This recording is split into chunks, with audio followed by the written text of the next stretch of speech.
시청자 여러분들 안녕하십니까. 리영이 클럽 국제정치 코너에 오늘은 중국을 어떻게 볼 것인가 라는 주제를 가지고 강연 말씀도 좀 듣고 또 좀 부족한 부분은 또 대담을 통해서 여러분들과 함께 소통하는 그런 자리를 마련했습니다. 저는 평화네트워크 대표를 맡고 있는 정옥식이고요.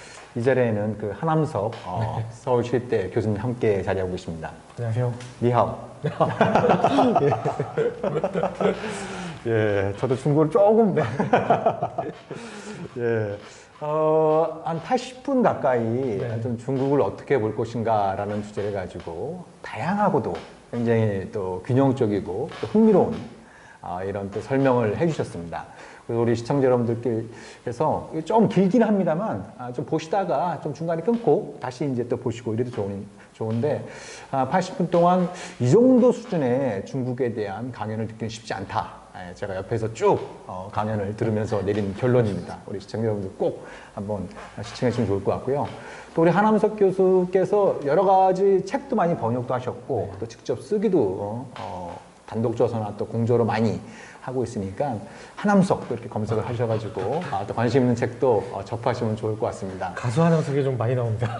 예. 여기가 이게 그 리영인조단에서 강연료를 듬뿍 드리면 제가 책 소개를 별로 안 할 텐데 우리 노력해 주신 것에 비해서 강연료가 소소한 관계로 또 제가 서두를 책 광고로 말씀드리는 좀 양해 말씀 부탁드리고요.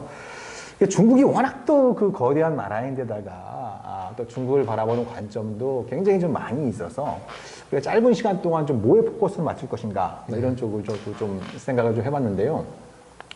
일단 지금 많은 분들이 좀 궁금해 하실 거는 지금 시진핑이 올해로 집권 9년 차고 그죠? 내년이면 이제 10년 차가 될 텐데 보통 중국의 국가 주석이 공산당 총서기가 한 10년하고 이제 자리를 물려줘 왔던 게 지금까지 관행이었는데 이래저래 들리는 얘기로는 시진핑이 3번째 연임을 할 거다라는 얘기들이 많이 있습니다. 자, 중국 전문가로서 상당히 리스크가 있어요. 이제 뭐 연임할 거다 아닌데 안 하면 이제 전문가 이거 떼셔야 되고 큰일입니다. 어떤 것 같습니까 일단? 일단은 좀 약간 배경을 한번 설명을 드려야 될 것 같습니다. 그러니까 시진핑 주석이 가지고 있는 직위, 중요한 직위 보통 3개를 얘기하거든요. 혹시 국가주석이 있고, 국가주석, 총서기가 있고, 당 총서기, 당 총서기가 있고, 그러면 이제 중앙군사위원회. 역시, 진짜 아니, 저도 뭐 중국, 맞습니다. 그래서 뭐냐면, 당하고 국가하고, 그 정치 당이죠. 당, 국가, 그 다음에 군, 이렇게 이제 3개를 가지고 있는데, 사실은 임기 제한이라고 하는 게 당 총석이랑 군과 관련한 어떤 이런 거에는 원래 임기 제한이 없었습니다. 임기 제한이 있는 것은 국가직이라고 하는 건데요. 이게 국가주석이거든요. 근데 직책상으로 보면 국가주석은요, 원래 별로 실권이 없는 자리입니다. 그러니까 당 총석이랑 중앙군사위원회 주석은 굉장히 이게 실권을 많이 주고 있는 자리지만, 그 국가주석은 사실상 어떻게 보면 명예직에 가까운 그런 거거든요. 근데 이제 저희가 지난번에 그러니까 저희랍니다. 전 중국 사람 아니니까 저희라고 하면 안 되겠네요. 중국이 지난번에 그 임기 제한을 철폐한 거는 바로 이 국가주석의 임기 제한이 있었는데 2번까지만 가능하다라는 거죠. 3년임 이상은 불가능하다라는 것이었는데 그 제한을 이제 없앴던 것입니다. 그러니까 5년 전에 바뀐 제도는 그거죠. 근데 왜냐면 이제 그 장저민 시절부터 후진타오까지 시진핑으로 이어지는 시기에는 보통 최고 지도자가 그 3가지 직위를 다 가지게 되거든요. 그래서 보통은 2번의 임기 정도를 하고 그 다음에 이제 넘겨줬었습니다. 근데 짱저민 때도요, 후진타오한테 넘겨줄 때 3개를 다 넘겨주지 않았습니다. 중앙군사위원회 주석은 2년 정도 더 가지고 있었어요. 그리고 후진타오는 근데 시진핑한테 넘겨줄 때 3개를 다 넘겨줬죠. 그래서 뭔가 중국 정치가 제도화되고 있다. 민주화되지는 않지만 나름대로 집단지도 체제 하에서 뭐 그런 설명들이 있었는데, 그런데 이제 시진핑 같은 경우에 권력을 잡고 점점 1인이 권력을 잡게 되고 강한 어떤 이런 권력이 나오다가 심지어는 이제 임기 보호 문제까지 나오게 된 거죠. 그래서 보통은 저희가 선입견을 가지게 되면 진짜 장기 독재, 종신 독재 하는 거 아니야? 라고 얘기를 하는데, 일단 저도 조심스럽습니다. 이거는 앞에 어떤 일이 벌어질지는 예측을 못하니까요. 저희가 2년 전에 코로나19 이렇게 될 줄 알았겠습니까? 모르기 때문에 조심스러운 거지만 일단은 모르기 때문에 알려주셔야죠.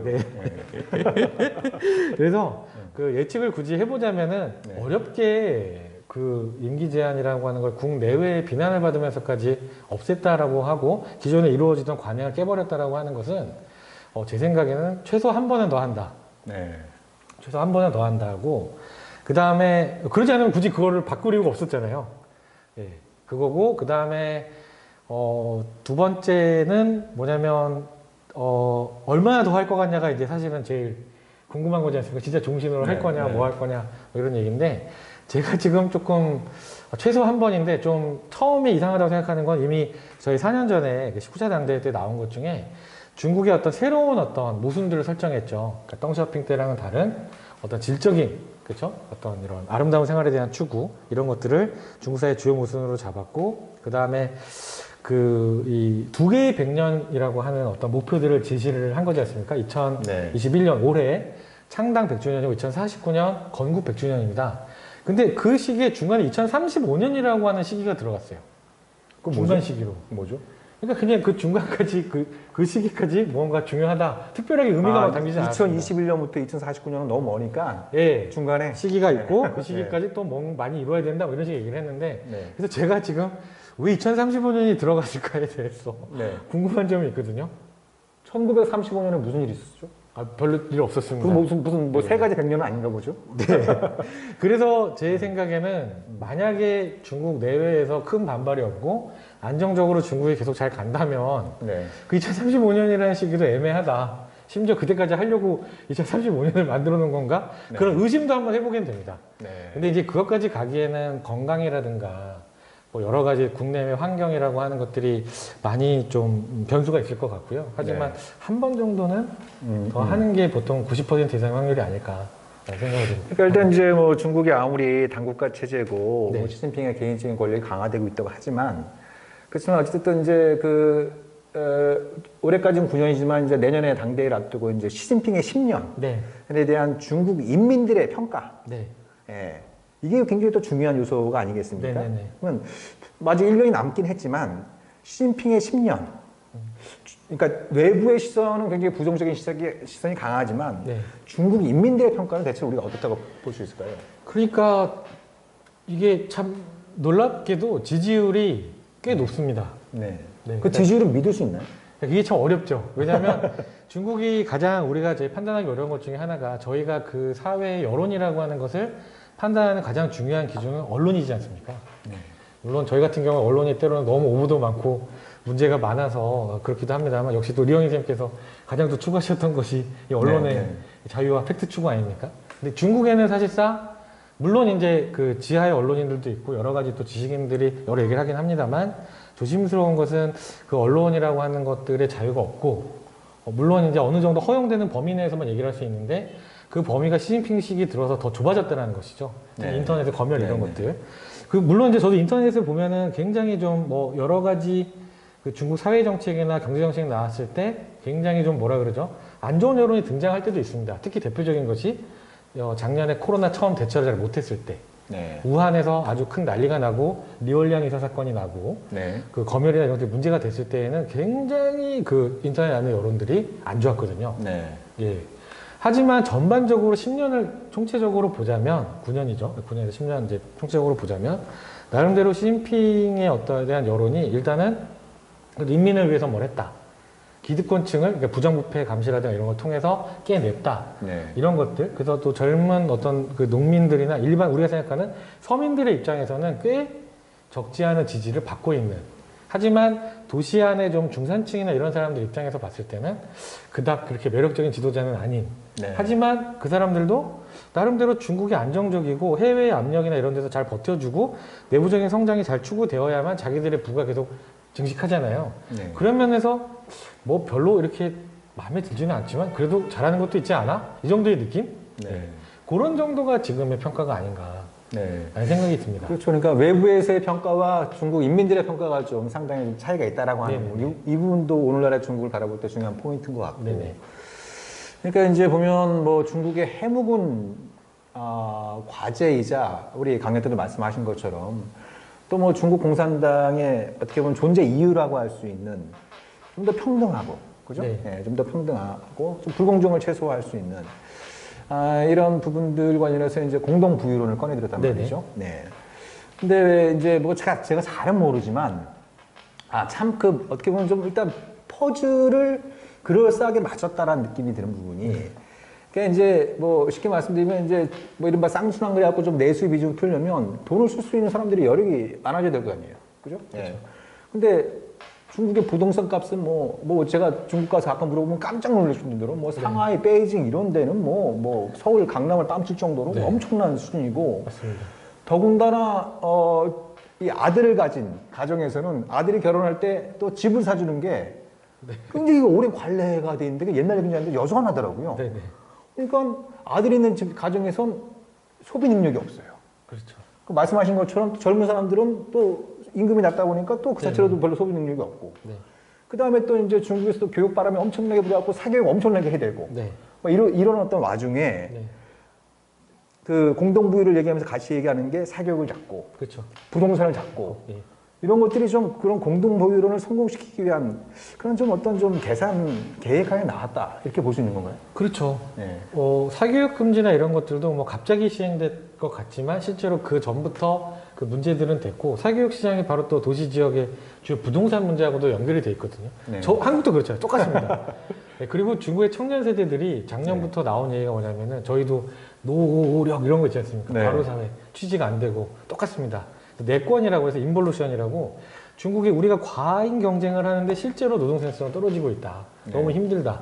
이런 얘기들이 명문대생이나 대학생들부터 나오고 이 중국의 농민공들 그 청년들도 와서 아무리 내가 돈을 벌어봐야 저 천문학적인 이 아파트나 이런 거 살 수 없거든요. 현실적으로. 예전에는 개혁개방 초중기만 해도 내가 한탕 딱 사업 아이템 잘 잡으면 나도 부자가 될 수 있어. 마윈 같은 사람도 영어학원 강사하다가 저 천문학적인 부자가 된 거지 않습니까?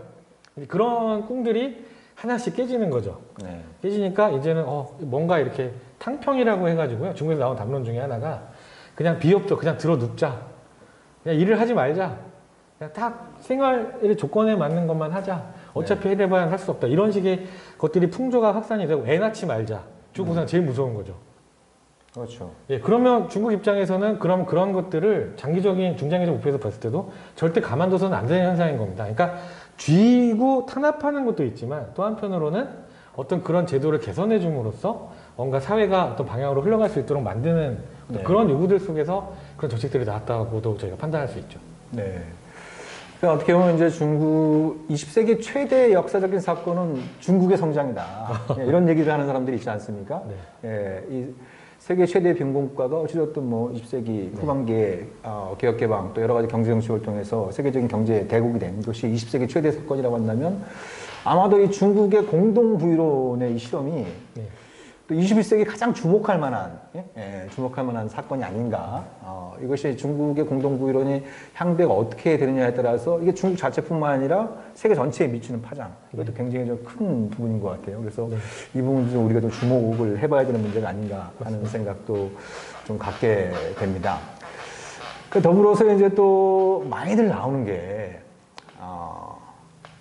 미국과 중국이 지금 극심한 경쟁을 벌이고 있단 말이죠. 예, 극심한 경쟁을 벌이고 있고, 이건 우리가 여기서 어떻게 해야 되냐, 뭐 이런 얘기들이 많이 있는데, 우리 하 교수께서 보시기에는, 그러니까 이제 그런 표현들을 많이 하잖아요. 뭐, 미중 전략 경쟁이다, 미중 패권 경쟁이다. 근데 중국은 패권을 추구할 의사가 없다고 하는데, 이게 뭐 패권 경쟁이다. 이렇게 이제 일반적으로 많이 표현하는데, 우리 하 교수께서 보시기에 이 미중 경쟁의 본질이 뭐라고 보세요? 이게 참 어려운 문제인 것 같습니다. 그냥 단순히 패권 전쟁으로 보기에는 여전히 그 미국이 가진 힘이 더 압도적이라고 느껴지거든요.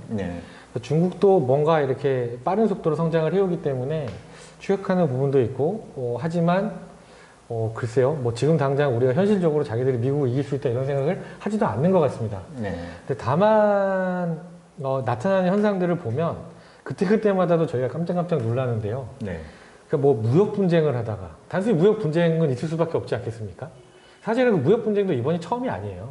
이미 클린턴 때도 있었고 오바마 때도 있었고 부시 때도 있었습니다. 근데 보통은 그때는 왜냐하면 한쪽에서 흑자를 보고 한쪽에서 적자를 보니까.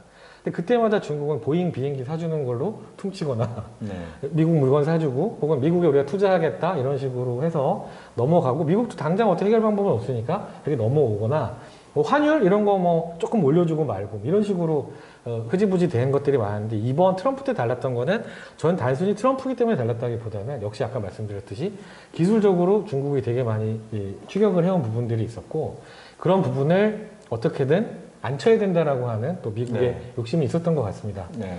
그런 부분도 분명히 있고 미국이 옛날만 같지는 않다라고 하는 어떤 그런 부분이 지속해서 나타나는데 아직 미국과 중국의 힘의 역전이라고 하는 거는 지금 적어도 단기적으로 중기적으로 봤을 때 쉽지는 않을 것 같다는 생각은 드는데 네. 다만 중국은 지역 내에서는 나름대로 조금 힘을 더 쓰려고 하는 게 아닌가 특히 동아시아 지역 그래서 일본하고도 조금 더 이렇게 약간의 충동들이 있다라는 생각도 들고요. 특히 자국의 핵심 이익이라고 하는 그래서 그 부분에는 너무너무 더 민감하게 반응하는 것 같습니다. 저희가 볼 때는 너무나 비민주적이고 큰 문제지만은 홍콩 문제, 신장 위구르 문제 이거에 대해서 중국은 절대 양보하지 않고 그냥 막 밀어붙이는 거죠. 여론도 상관없이. 분명히 소프트 파워적인 측면에서 되게 안 좋을 거거든요. 그것 때문에 그렇죠. 네. 전 세계의 반중 감정이 높아지는데 대만에도 그렇고 심지어 대만에서도 완벽하게 사람들이 반중으로 돌아서게 된 건 민진당 인기 되게 없었는데 확 인기 올라간 거는 홍콩을 보면서 그런 거거든요. 오늘날의 홍콩이 내일의 대만이 내일의 대만이다. 됐다. 자기들 뭐 이런 어떤 일국양제의 좀 두려움이 있음에 든 그렇죠. 거죠. 시범 지역이 홍콩인데 자기들 통일한다 그랬는데 이렇게 돼?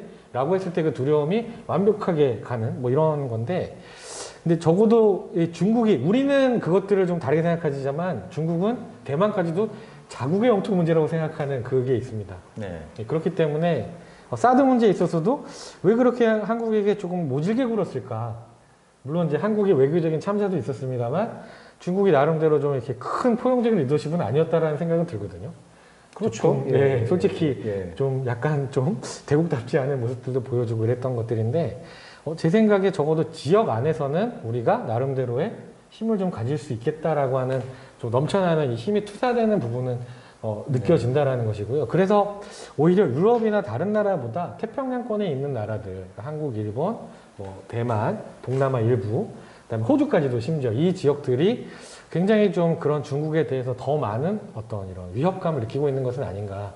그래서 좀 뭐 감정들도 그렇고 전략적인 난이도도 너무 높아지고 있는 것 같습니다. 네.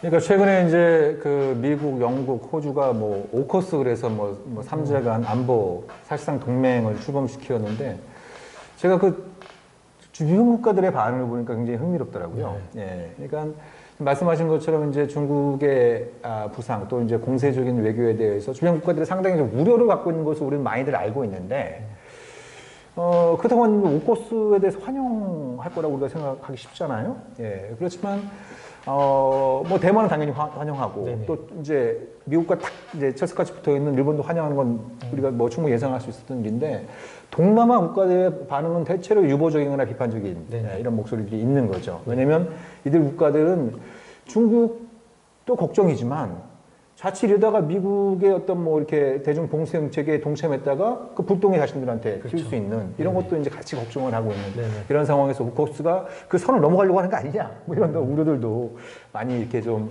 반영되어 있는 것 같아요. 그만큼 이제 우리가 중국이나 또 미중 경쟁을 보는 시선이 딱 하나로만 설명하기 힘든 네네. 이런 어떤 복잡한 상황이 있는 것 같은데요.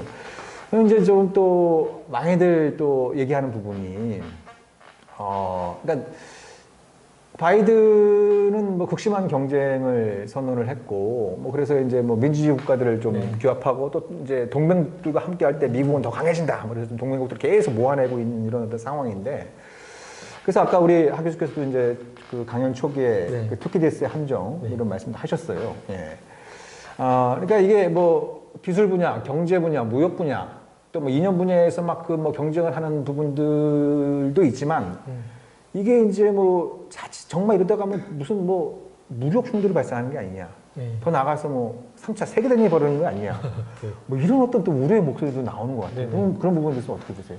최악의 시나리오대로 하면 그렇게 가지 않겠습니까? 네. 뭐 그 저희 가능성이 아무리 낮지만 분명 블랙스완이라고. 근데 그게 뭐 나타나지 않으리라는 보장은 없기 때문에 그래서 사실은 저는 평화운동이나 네. 대표님도 계속 그렇게 노력하고 계시지만 그 역할이 되게 중요하지 않은가라는 생각을 되게 많이 하게 되거든요. 네. 그래서 이렇게 선 넘는 거는 한순간이더라고요. 네. 그래서 굉장히 이게 갈등은 저는 굉장히 중장기화될 가능성이 높다라고 보거든요. 그러니까 네. 어차피 전면전은 끝장일 수밖에 없게 되는 것이고, 하지만 국지적인 충돌이나 이런 것들은 오락하면 발생할 수도 있는 문제인데, 말씀드렸듯이 유럽이나 이런 미국은 먼 데에 있지만 이 지역 내에서는 솔직히 불똥 하나가 잘못하면 크게 될 수 있기 때문에 네. 좀 나름대로 굉장히 좀 주시하면서 너무 뭐죠? 정답 같아서 너무 이게 화끈한 의견이 아니어서 죄송하긴 합니다. 대체로 학자들이 그래요. 네. 그렇긴 한데, 그러니까 가능성은 저는 무력 충돌로 가는 가능성은 낮다고 봅니다. 네. 희박하다고 보고, 다만 이제 제일 우려해야 되는 거는 이 양쪽에서 빨리 줄 서야 돼. 어디가 이길지 모르니까, 아니 여기가 더 세니까, 여기가 더 미래니까, 혹은 아니면 우리가 더 중요하니까, 이런 식으로 가는 이분법적인 사고는 굉장히 큰 문제다. 네. 조금 더 종합적인 판단이 필요하고, 사안별로 요즘 친구들 말로 케바케라고 하잖아요. 네. 케이스 바이 케이스로 가되 한국의 중요한 원칙은 중요할 것 같습니다. 예를 네. 들어서 어떤 인권의 문제라든가 나름대로 어떤 민주주의의 문제라든가 그런 안에서는 저희도 나름대로 할 말은 좀 충분히 할 수도 있겠다라는 생각이 들고, 하지만 또 경제적인 실리의 문제에서는 또 저희가 굳이 또 이렇게 양보할 이유는 없는 거죠. 그것도 마찬가지로. 그래서 미국이 하라 그래서 다 할 필요도 없는 것이고, 중국이 위협한다 그래서 할 얘기를 못 할 이유도 없다라고 생각이 듭니다. 네. 저희가 요즘 한국이 굉장히 좀 나름대로 센 나라가 됐다라고 얘기도 하는데, 그러면 그거에 맞는 나름의 또 역할들도 할 필요가 있겠다라는 것이고, 또 하나의 좀 아쉬운 거는 여기가 좀 얘기가 더 확장된다라면, 역시 국제적인 문제에 불똥이 튈 수 있는 여러 가지 문제가 대만 문제랑 결국에 북한 문제인 것 같거든요. 네. 그 부분이 가장 저희한테는 더 이제 북의 문제가 그렇고, 남쪽에서는 조금 더 대만 문제가 그렇고, 지금 아직 저희는 주한미군이 들어와 있는 나라이기 때문에 이게 불똥으로 튈 가능성이 적지 않다. 그러니까 저희가 원하지 않아도 연루가 될 수밖에 없는 그런 게 있기 때문에 더 신중할 필요가 있고, 그게 되지 않도록 정부의 노력도 필요하지만 민간에서 되게 대표님이나 저나 이런 사람들이 굉장히 좀 여러 시나리오대로 잘 저는 묻어가겠습니다. 되게 중요할 것 예, 같다. 예, 평화운동이 예, 되게 예, 중요하다라는 예. 생각을 좀 가지게 됩니다. 예, 우리가 그 주제는 아마 우리가 다음번에 좀 깊이 있게 또 우리가 또 이 리영희 수단이 평화네트워크 또 그 한겨레 평화공동서와 함께 대만의 업 토론회 네네. 한 부분이 있으니까 우리 시청자 여러분들께서도 한번 대만의 업 토론회 이렇게 유튜브에 치시면 네네. 그 토론회 전체 영상을 또 보실 수 있으니까 저도 그때 참고하시면 토론으로 나갔습니다. 네네 맞습니다. 예, 예. 네. 그러니까 아마 그런 것 같아요. 그러니까 2010년에 중국이 일본을 추월해서 세계 2위의 경제 대국이 됐고, 그게 일본에 준 충격이 굉장히 컸잖아요. 예, 맞습니다. 컸죠. 예. 그리고 아마도 2020년 후반, 네. 그죠? 2020년 후반, 그러니까 2027, 28 보통 이렇게 전망하는 네네. 목소리 나오는데, 아무튼 경제 총량 규모에서 중국이 미국을 추월하고 세계 1위로 등극할 거다라고 하는 전망들이 나온단 말이죠. 네네. 미국으로서 굉장히 쪽팔린 일이 될 수도 있다라고 생각하는데, 네네. 그죠? 예, 네. 예. 그러니까 혹시 그런 얘기들도 좀 있나요? 그러니까 지금 미국이 이제 중장기적인 어떤 전략하에 네네. 이제 중국을 상대하는 부분도 있지만 단기적으로 본다면 그 중국이 미국을 GDP로 추월하는 그 상황이 발생할 때 그 해당되는 미국 행정부, 미국 대통령으로서 가오가 안쓰는잖아요. 네? 가오가 안쓰는. 예. 거의 한 120년 만에 그 세계 1위의 자리를 뺏기는 네네네. 이런 어떤 셈이 되는 거니까. 네. 예. 그런 거를 막고자 하는 이런 것들이 미국의 대중 전략에도 좀 많이 투사가 되고 있다고 보시는 건가요? 어떻습니까? 근데 그거는 저는 조금 다르게 네. 생각하는 것이, 그러니까 뭐냐면 경제 총량도 중요하지만 1인당도 네, 되게 네. 중요하다라는 생각이 네. 들거든요. 네. 그런 것들이 있고, 또 하나는 미국이, 그러니까 중국의 아무리 양으로 이제 GDP로 추월할지 몰라도 아까 말씀드렸던 이게 1인당으로 갔을 때의 문제들, n분의 1 했을 때의 문제가 네네. 있는 거고, 그런 게 이제 종합적인 어떤 경제 규모 차이도 있고, 두 번째는 달러의 힘을 네. 어떻게 할 수가 없습니다. 네네. 중국 입장에서는 사실 이게 지금 어떻게 보면 금융적인 면에서 보면 안보적인 의미에서 미국이 가진 압도적인 군사력도 있습니다만, 굳이 얘기하면은 달러 슬래시 군사체제거든요. 네. 달러라고 하는 금융이 가진 힘, 세계의 진짜 이 결제 수단으로서 가지는 이 달러의 힘이 있는데, 아직 중국의 위안화나 이런 거는 뭐 유로나 엔화 수준도 못 갑니다. 네. 그만큼 중국 경제 내부의 문제 말씀드렸던 이런 것들이 있기 때문이기도 하고요. 어떤 자체의 어떤 힘이 여전히 약하다라는 것도 있기 때문에 네. 어떻게 보면 중국은 여기 이제 제가 그때 오늘은 얘기를 많이 안 했습니다만은 차이나붐이라는 책에도 보시면 나오지만 달러 중독이거든요. 네. 중국이 물론 많이 분산시키기도 합니다만 달러 표시의 자산으로 그 자기들의 부를 축적하고 있는 상황이기 때문에 예를 들어서 중국이 그렇게 쉽게 뭐 경제 규모가 조금 넘어섰다고 해서 그러니까 자기가 자랑하긴 좋겠죠. 내 국관이 이렇게 넓어졌어. 네. 그리고 이미 자랑을 하는 것도요. PPP 규모에서 아까 말씀드렸듯이 이미 추월한 지 좀 됐습니다. 그런데도 중국이 이거 막 내세우지 않았거든요. 그 이유는 뭐냐면 실질적인 인민의 삶의 개선이라든가 아까 말씀드렸던 경제 패권이 조금 이게 양이 남아졌다고 달러 체제나 이걸 넘어선 건 아니기 때문에 그거를 막 대대적으로 막 중국이 이렇게 얘기할 가능성은 조금 적지 않을까. 그러니까 그 말씀을 좀 미국에 좀 많이 해줬으면 좋겠어요. 아, 미국이 무슨 말씀이냐면 네네. 방금 전에 말씀드린 것처럼 그렇잖아요. 아니 뭐 GDP가 넘어섰다고 해서 지금 네. 인구 규모가 네.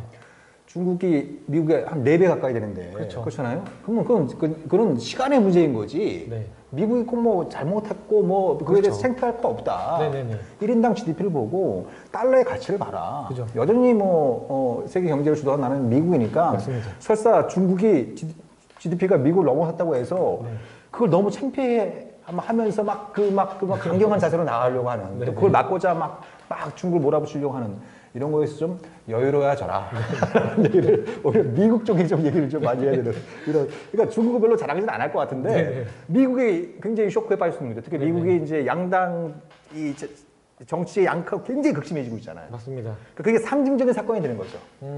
그런 일이 벌어졌을 때 어떤 민주당이냐 공화당이냐 네네. 또 어떤 대통령이냐 네네. 이걸 정치적으로 공격하기에 너무나도 좋은 이슈가 될 수 있기 때문에 그런 어떤 좀 실리적인 관점에서 네네. 너무 창피하지 마라 이런 얘기를 좀 지금부터 미국이 좀 할 필요가 있지 않나 생각이 듭니다. 예. 이게 제가 모셔놓고 제 얘기를 좀 말씀드리는 죄송한데 그러니까 그렇잖아요. 그러니까 이제 우리 사회에서 이제 중국 위협론도 여전히 있지만 그렇죠. 중국 혐오론이 굉장히 좀 강해졌어요. 그죠? 예. 이게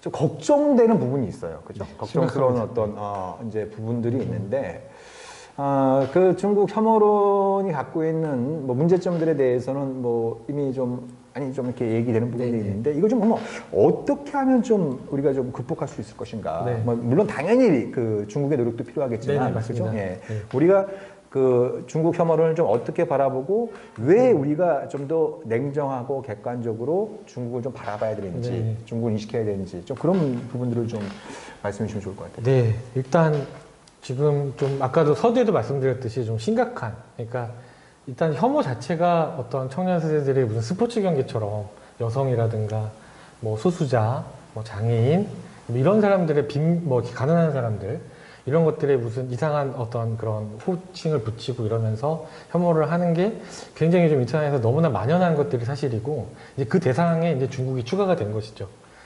그런 부분이 좀 우려가 되는 게 있고 특히 이제 그게 가장 큰 문제가 되는 게 이게 온라인 문화에서 제일 문제가 되는 것은 잘못된 정보들입니다. 네. 잘못된 정보들이 돌고 혹은 아니면 중국 사람들이 다 그렇게 생각하는 게 아니라 예를 들어서 그냥 쉽게 얘기해서 한국의 청년들, 일베 청년들의 얘기를 가지고 한국의 청년들은 다 일베다라고 얘기하면 어떻겠습니까, 기분이? 그렇죠. 예. 그러지 않잖아요.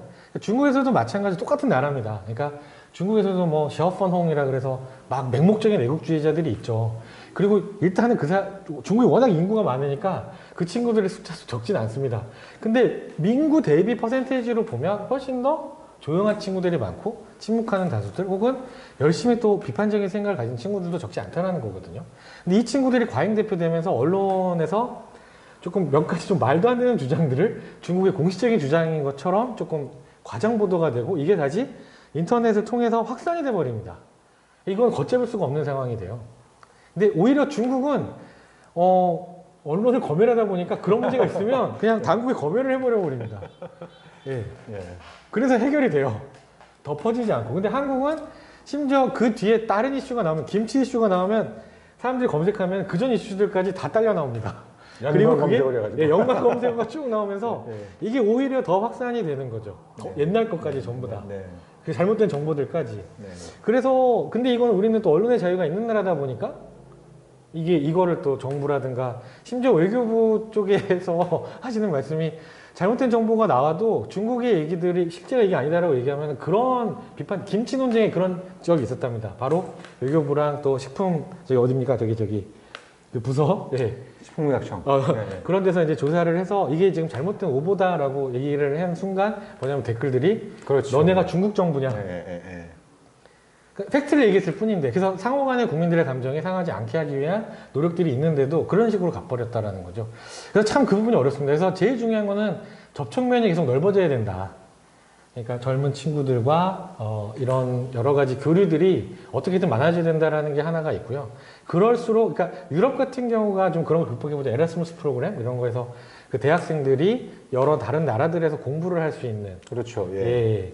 뭐 독일 친구가 이탈리아에서 한 학기, 뭐 영국에서 한 학기 이런 식으로 공부를 할 수 있는 제도들이 있었고 그게 되게 확산이 되고 좋은 걸로 나왔고 한국도 사실은 이미 이명박 정부 때 그 나름대로 캠퍼스 아시아 프로그램이라고 해서 일본어 아베 총리랑 당시 원자보 총리랑 얘기를 해서 그 한국도 지금 일부 학교들에서 시범적으로 조금씩 실시가 되는데 저희는 한중일을 너무 서로를 미워하는 것 같거든요. 그래서 이런 것들이 좀 더 확대될 필요가 있다.